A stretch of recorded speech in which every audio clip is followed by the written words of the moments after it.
অভিষেকের খাস্তালুক রায়দিঘি, সেখানেই গিয়ে ফের পরিবর্তনের পক্ষে সওয়াল অমিত শাহ। দুর্নীতিমুক্ত বাংলা গড়াই লক্ষ্য, তিনি খুব গুরুত্বপূর্ণ কথা বলে দিলেন। এবার তৃণমূল ক্ষমতা এলে বাংলায় ভাইপোর সরকার হবে, মমতা বন্দ্যোপাধ্যায়ের সরকার হবে না। অভিষেকের গড়ে দাঁড়িয়ে তৃণমূলের সর্বভারতীয় সম্পাদককে, সাধারণ সম্পাদককে কিভাবে নিশানা করলেন অমিত শাহ, শোনাই।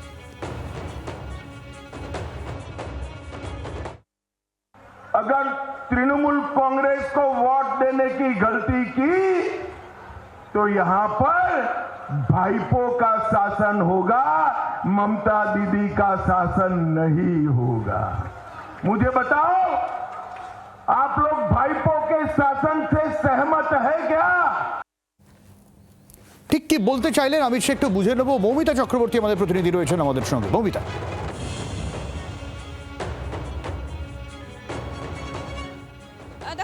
কৌশলী অবস্থান নিয়েছেন কেন্দ্রীয় স্বরাষ্ট্রমন্ত্রী অমিত শাহ।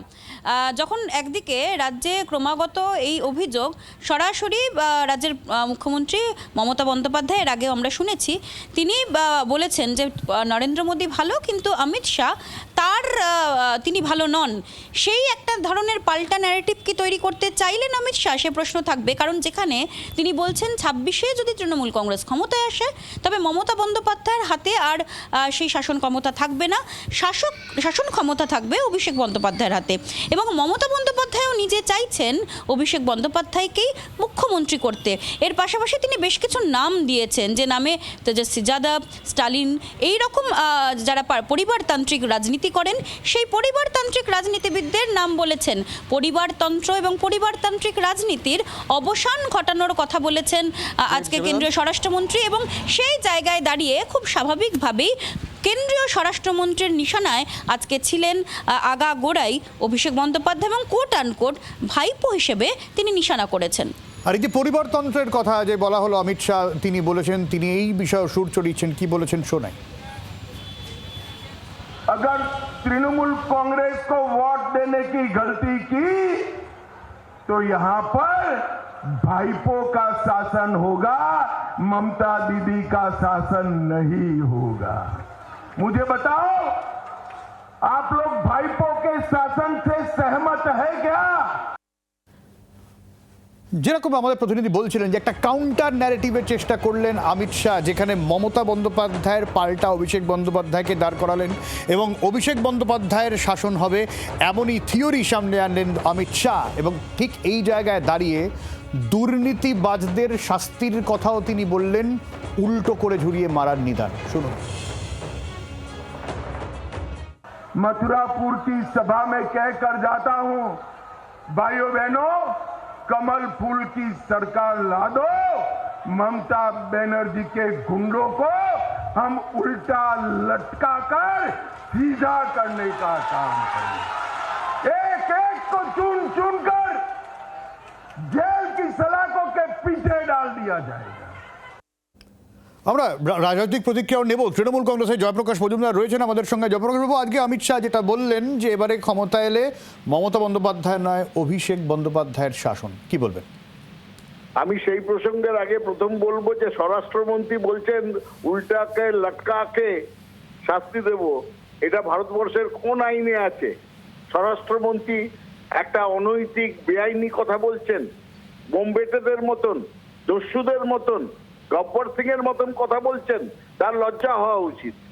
দ্বিতীয়ত, মমতা বন্দ্যোপাধ্যায়ের সঙ্গে পারবেন না স্বীকার করে নিচ্ছেন, তাই জন্যই গোল পোস্ট শিফট করার চেষ্টা করছেন। কারণ জানেন মমতা বন্দ্যোপাধ্যায়ের সমতুল্য নেতৃত্ব পশ্চিমবঙ্গে তাদের নেই, তাই জন্য মমতা বন্দ্যোপাধ্যায় থাকবেন না, অভিষেক বন্দ্যোপাধ্যায় হবেন, এই বলে তারা মানুষের মনে বিভ্রান্তি তৈরি করে এটাকে বলা হয় শিফটিং দ্য গোল পোস্ট। তারা দেখাতে চাইছেন যে অন্য জায়গায় মমতা বন্দ্যোপাধ্যায় ছিলেন, আছেন, থাকবেন এবং তিনি মুখ্যমন্ত্রী হবেন। এইসব মানুষের মনে বিভ্রান্তি ছড়িয়ে লাভ হবে না। লড়াই করতে গেলে মমতা বন্দ্যোপাধ্যায়ের সঙ্গেই করতে হবে এবং খুব গুরুতর ভাবে পরাজিত হবেন। গতবার তার একটা পা জখম ছিল, আর একটা পা দিয়ে তিনি 213টা গোল দিয়েছিলেন এই অমিত শাহকে, বসে বসে গোল খেয়েছিল। আর এইবারে দেখবেন 250টা গোল খাবে আচ্ছা। ওই মমতা বন্দ্যোপাধ্যায় দেবেন। এখন দুটো পাই ঠিক আছে, একটু একদমই। সাবধানে থাকবেন অমিত শাহ। অনেক ধন্যবাদ জয়প্রকাশ বাবু।